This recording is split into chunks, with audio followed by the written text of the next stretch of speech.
ምን ማለት ነው? ላገባ እንጂ ልሞት እኮ አይደለም። ያው ነው እባክሽ፣ በአንድ ስሙ ሞት ሳይሻል አይቀር።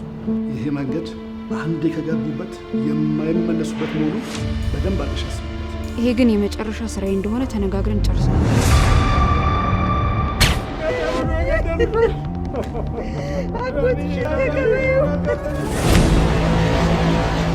ዋና ኢንስፔክተር አስራት ይባላል።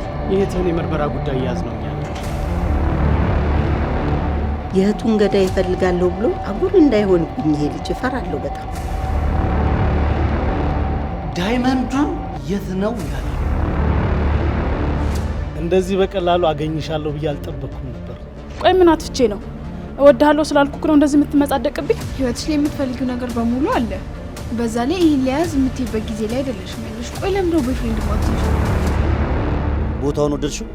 አዎ ቆንጆ ነው። እኔ ምንም አላውቅም። እንደነገርኩ ክፍለ ሀገር ሄጄ ነበር።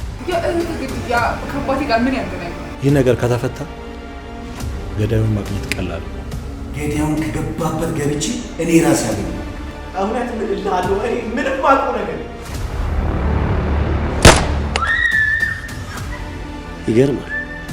ሁሉንም ሰው በገንዘብ ገዝቶታል ማለት ነው። ለዘመናት ይህን ስራ ስንሰራ አንድም ቀን እንደዚህ አይነት ችግር ገጥሞን አያውቅም። ህይወታችንን እንኳን መስጠት ካለብን እንሰጣለን። ይህንን ስርዓት እኛ እንኳን ብናልፍ ልጆቻችን ያስከትሉታል።